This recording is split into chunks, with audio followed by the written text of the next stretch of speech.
Halo adik-adik sekalian, selamat siang, selamat berjumpa kembali. Pada siang hari ini saya ingin membagikan satu video media pembelajaran yang membahas tentang tema 5, yaitu tentang ekosistem, khususnya subtema 1 tentang komponen ekosistem. Adik-adik, mari kita menonton video ini secara cermat supaya lebih cepat dan lebih mudah dalam memahami materi tema 5 ini. Dan adik-adik perlu saya informasikan, kalau memang adik-adik merasa ada materi yang susah dipahami, silahkan adik-adik menonton berulang-ulang video ini sehingga apa yang diharapkan yaitu supaya mengerti lebih cepat materi ini dapat terwujud. Oke adik-adik, tidak berlama-lama lagi, mari kita masuk yang berikut ke kompetensi dasar dan indikator. Jadi adik-adik bisa melihat sendiri, membaca sendiri tentang kompetensi dasar dan indikator yang ingin dicapai dalam pembelajaran ini. Yang kedua, kita lihat tujuan. Saya ingin membacanya satu persatu. Yang pertama, dengan mencermati teks non-fiksi yang disajikan, siswa mampu menemukan pokok pikiran dalam bacaan secara tepat.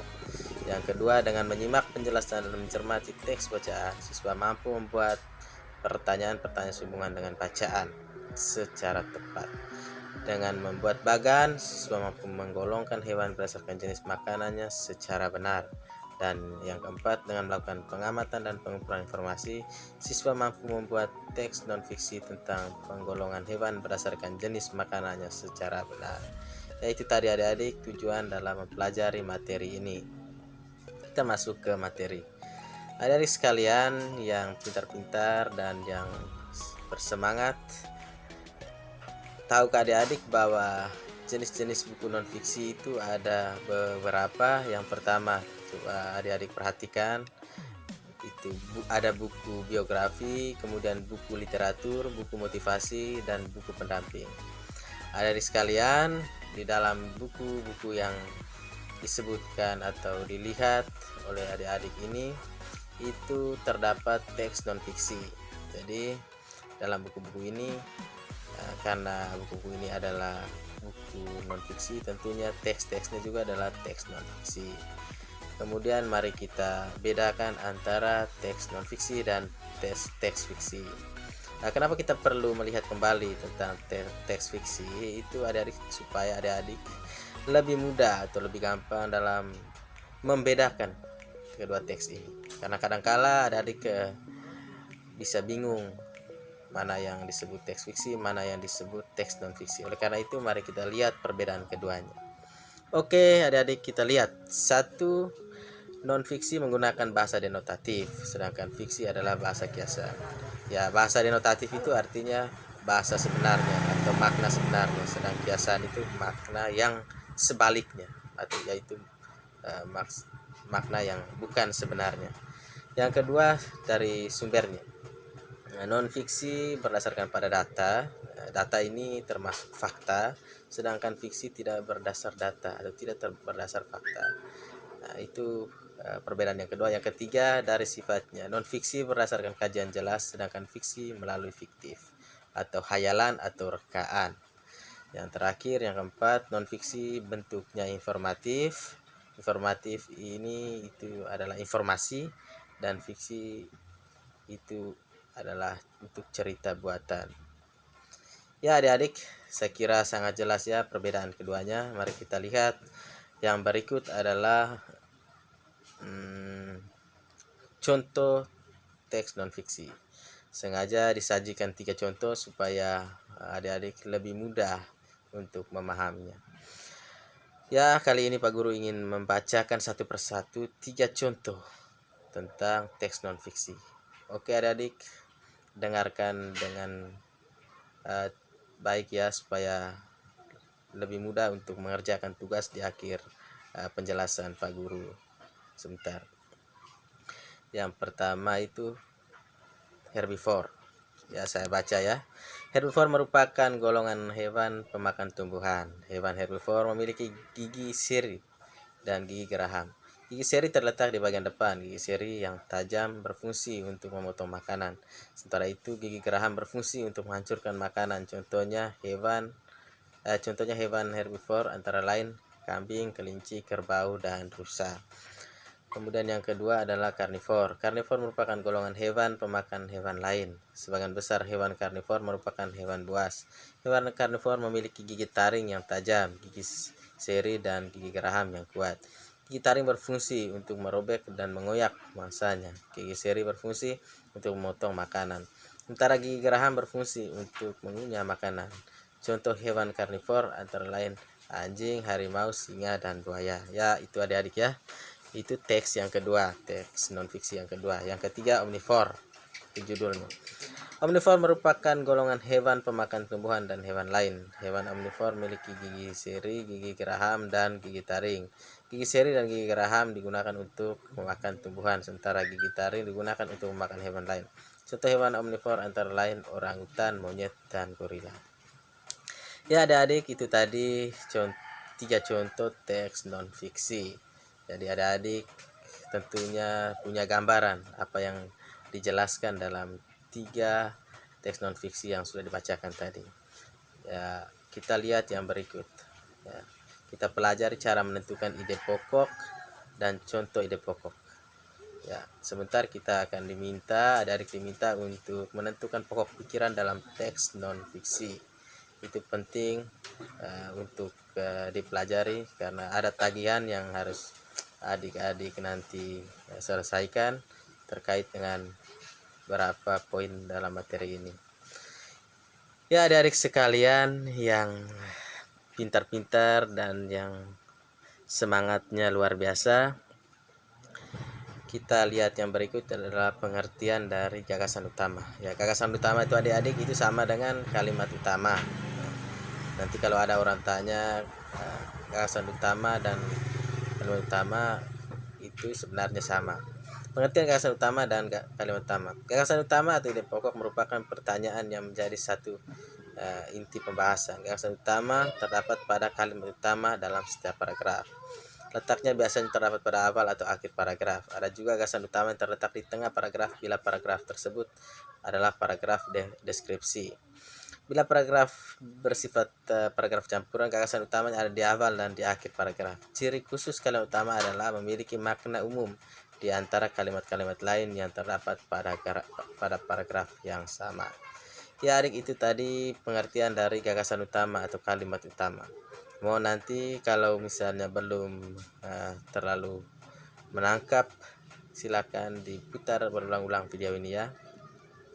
Kemudian yang berikut adik-adik, mari kita melihat atau mempelajari cara membuat pertanyaan pada teks non fiksi. Adik-adik sekalian, dalam membuat pertanyaan pada teks non fiksi, itu yang paling penting diperhatikan oleh adik-adik adalah mengetahui kata tanya.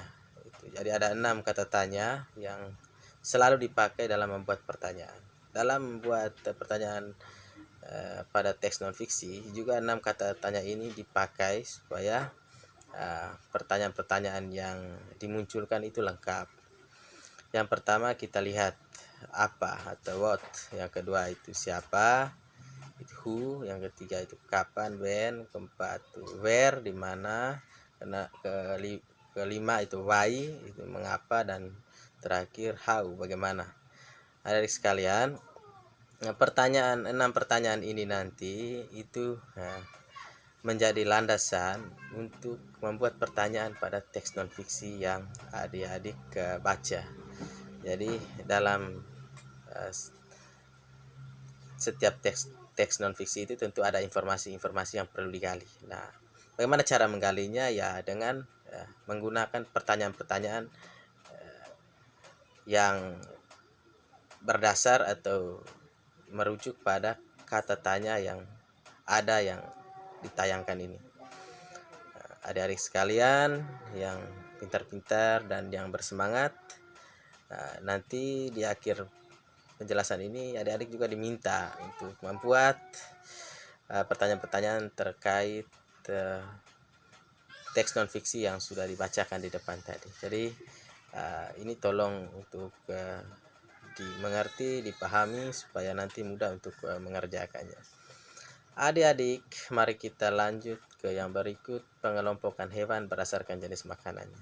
Oke, ada 3 pengelompokan atau klasifikasi hewan berdasarkan jenis makanannya. Yang pertama itu herbivora, yang kedua karnivora, dan yang ketiga omnivora.